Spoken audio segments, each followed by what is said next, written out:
Good morning and welcome to this meeting of the Licensing Subcommittee at Colchester City Council. My name is Matthew Evans, I'm a Democratic Services Officer, and the first item on the agenda this morning is the appointment of a chair for this meeting. Councillors, may I have a nomination, please? I nominate Councillor Harris. Thank you. Are there any other nominations?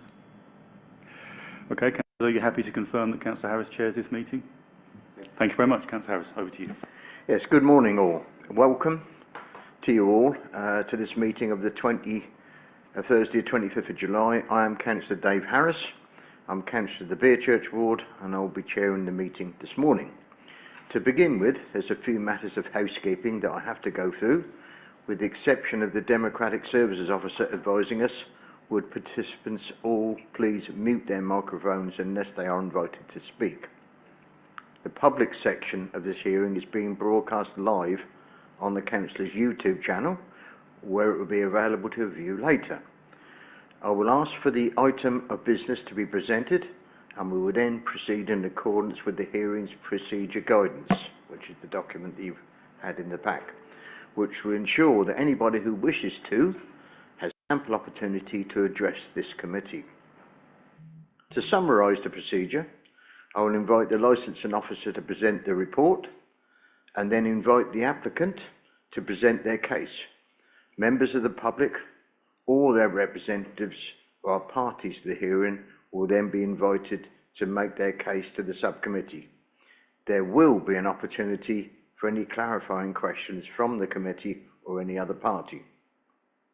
I would direct the attention of all parties to the information set out in the Licensing Subcommittee Procedure Rules contained in the agenda document, which details how this hearing will be conducted.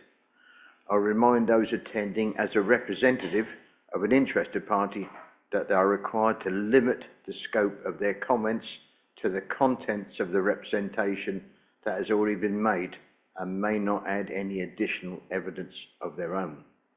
We may break at 12:30, subject to the progress of business. I will now ask each person to introduce themselves, starting from my left. Catherine Spindler from Sates Ward. Matthew Evans, Democratic Services Officer. Good morning, Rebecca Strawn, Legal Advisor. Karen Booth, Licensing Officer. Sarah White, Licensing Team Leader.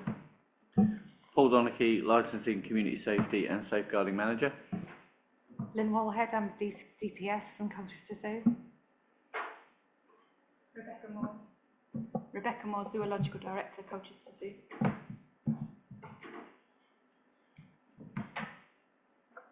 Elizabeth Alaki Akinyemi, Labour Grinstead Ward, Councillor. Thank you very much all for that. Item 3 is substitutions. Well, councillors, there's no substitutions today. We're all members of this licensing committee and therefore able to sit on the licensing subcommittee. Item 4, declarations of interest. I invite councillors to declare any interest for any of the items that are on the agenda. Apart from the fact I've been to the zoo, and I guess we all have, I'm guessing that's allowed. Yes, thank you very much. Item 5, a new premises licence application, Colchester Zoo, Malden Road. I invite Karen Booth, Licensing Officer, to present the report. Thank you. Thank you, Chairman. We have received an application for a new premises licence for the Colchester Zoo site, Malden Road, Stanway, Colchester. This new premises application is for a whole site licence. All licensable activities are proposed for the hours of 9 AM until 23:30 every day. Various deregulations of the Licensing Act 2003 have enabled the zoo to have regulated entertainment within the areas covered by the existing premises licences, both at Penguini's and the Outpost. In applying for a whole site licence, however, these deregulations no longer apply because of the overall zoo capacity. Much of the entertainment provided at the zoo is, however, incidental to visitors coming to see the animals and as such would not be licensable. Members' attention is drawn to section 3 of the report and the guidance given there on the matters that are outside the remit of the committee. We have received a number of representations relating to the application, which are included in the report provided to you. Thank you. Thank you very much. I then invite the applicant to make their case, please. The application is to give us the flexibility to be able to have pop-up stalls during the special events, for example, to do mulled wine at Christmas, to be able to have entertainment on the stage area. If we in the future wanted to show a film, for example, a children's film, The Lion King or something like that, to be able to do that. So it's not a wholesale change to what we do already, it's just to allow us a bit more flexibility within the grounds of the park. Thank you. Councillor Spindler? That was the very question I was going to ask, because I know you've got the little stage by the animals there, and I was just making sure that that was the area you're using. It wasn't going to be sort of a massive area by the car park or something like that. That's not the intention at all. It really is about using the stage area for why it was built, but it's more that if we had one solo person strumming a drum or something like that, that they could do that perhaps down by the lake. When we do our Christmas events, there's all the light trail and everything, and it's just really nice for visitors to just have low-key, not amplified sound around that area and just to enjoy mulled wine at Christmas, apart from being at the top part of the zoo. So that's right down the bottom where the train is, the lake there is where you think, yeah, I know it well there. I can't see that affecting. Okay. Any questions, Elizabeth? Yep. My question is around traveling to and fro when you have events and alcohol is served. How do you ensure that people are taking precautions as to keep themselves safe after having had a drink, and making sure that people are not leaving drunk and then endangering themselves and other people? So we've had a alcohol licence since 2005 in the Penguinis, which is where the events happen, and we've never had any complaints in the 19 years that we've held the licence. The staff are trained to not serve anybody drunk, to serve anyone under 25, and also at that top part of the zoo there is always management presence, so there's people around making sure, and to be fair, we don't sell that much alcohol. It's an addition to what people come for. It's not the reason to come there. They've come for the fright night, or they've come to see the light trail or something. It's not, we're going to the zoo to drink. It's just at end of the night, maybe 1 or 2 drinks maximum. Okay. Thank you for answering that question. I've got a few questions. You see some of the you probably read the pack, some of the neighbours and people have made representations. They haven't turned up, but just to summarise some of those, one person said it was low for neighbours. Do you envisage any volume being affected? The nearest neighbour, I think the nearest neighbour is, well, you could probably tell me. We're not doing anything different to what we've done before. So I think the odd sound does travel, and that sometimes, as great as it is hearing our lions roar or hearing the hyenas. There may be tannoy if we've got a lost child, or if there's a car blocking people in. The sound at night is purely from the stage area. The nearest residents are actually people that work at the zoo, so the houses directly over the road. I think part of what was said into that is the people that live the bottom part of the zoo, and they'd heard the tannoy, and that's from the daytime where we do an elephant encounter, and nothing is amplified at night when we do the scare for Halloween. They might hear a bit of screaming, but that's sort of what it's there for. There is not amplified music down at the bottom part of the park, and that's not our intention to do that. Okay. The second question, one of the representations made a note about the impact on animals. Would you like to comment on that? I know you've got a variety of animals there, and some will be more affected than others. I'm guessing the fish won't care one way or the other, but other animals may. As Lynn said, we don't plan on doing anything over and beyond what we're doing now. It's just perhaps over a wider area. We obviously have our zoo licence that's granted, and we are inspected on the zoo licence every 3 years anyway. And at no point has the animal welfare effect of any events that we've had previously been raised on that zoo licence. We are also leading members of different zoo associations on a British and a European level. Again, they assess us on animal welfare, and no events and such like have been brought up as of concern for those institutions. So I would suggest that they are the leading institutions, the zoo inspectors and the zoo associations, on governing whether we are impacting on our animal welfare or not. We also do various assessments of the welfare of animals internally as well, with quality of life assessments, with effects of animal experiences as well. And again, any new events would be subject to those, where we would look and do mitigation and what have you, depending on what perceived impacts events would have on the animal welfare. Thank you. Thank you for answering that. This is on the previous question, the Challenge 25. You've offered that up as a in the conditions. Would all, have you got currently staff Challenge 25 trained, or will you have to do that new training, or is that something that's already in place? So for the Penguinies and Snack Shack staff are trained. Any new staff go through that training, and if we were granted the full zoo licence, we would train everyone. It's an online training platform that I'm using, and I've also sort of produced a document that they use as well, because it can take a little while to get them to actually go through a formal training. But as I say, management, certainly for We Are Around, there is always management present at both the top and the lower part of the zoo. And if it comes to any sort of alcohol issue, the staff know to call us, because we would have no problem dealing with it, should I say. Of course, thank you for that I've reassurance. been involved in the licence trade for 40 years, so it's something I've had various experience with. Thank you for that reassurance. You have a current licence already. Could you, for my colleagues and myself, could you tell us the difference between the current licence and the proposed licence that we're here to judge? I know it's in the document, but I thought it would be good for you to illustrate it. So the current licence covers two small sections of the zoo. So the main restaurant, Penguinies, and the Snack Shack area, including the stage area, is one of them. The retail shop is another one.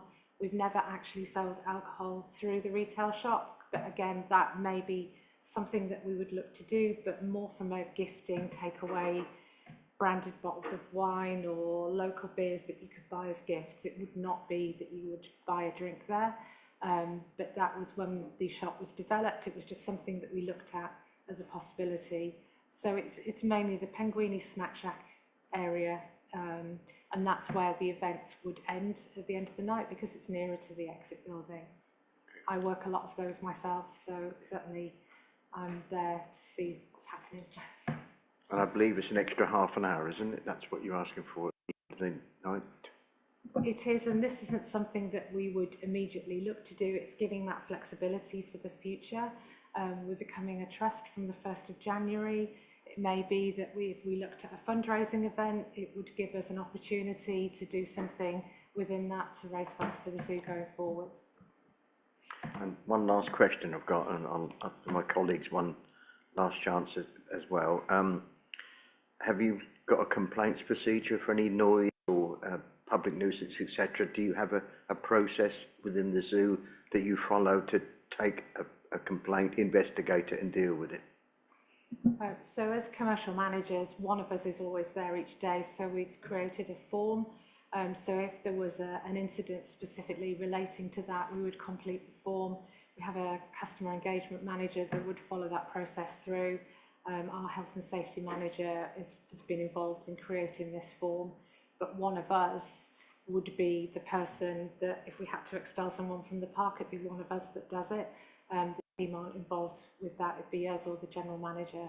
So we're in the park every day. We're the ones that lock the gate at the end of the night. So between there's only 5 of us at the moment, one of us is always present. Thank you very much. Councillors, No. Just a question. please.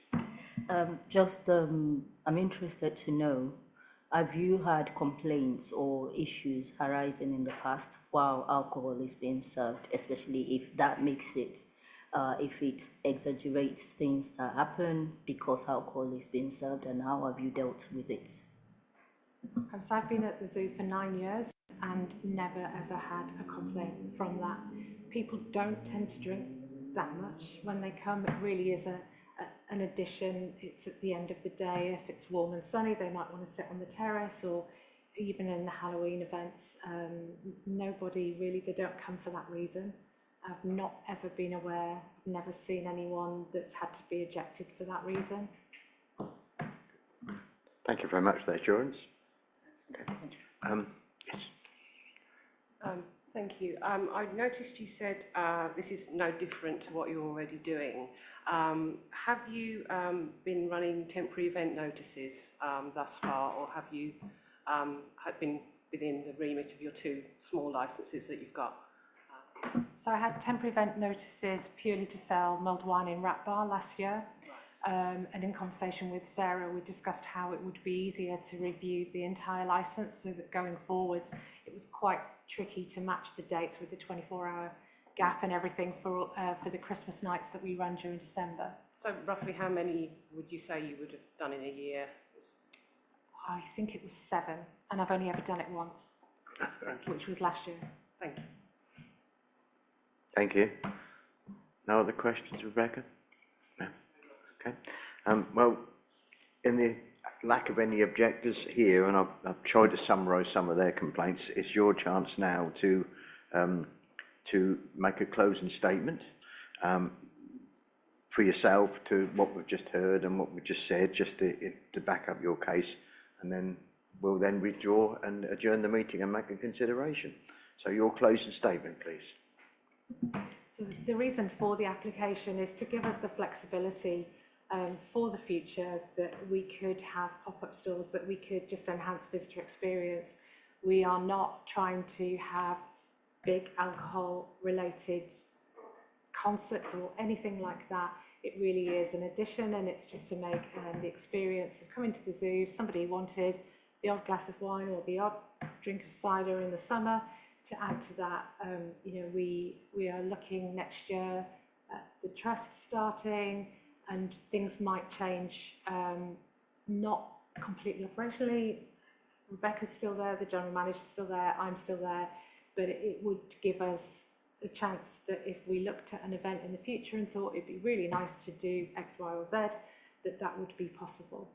But it wouldn't be 10,000 people in the park, as some of the objectors. We don't have space to park cars for 10,000 people. That's purely from your licensing parameters. So I don't believe that what we're doing already would have a huge different impact to the people that live near us than it has already. Thank you for that. Thank you. So I'll now adjourn the meeting. We will withdraw, make a consideration, and we'll come back later. Thank you very much. Thank you.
Thank you very much. I reconvene the meeting.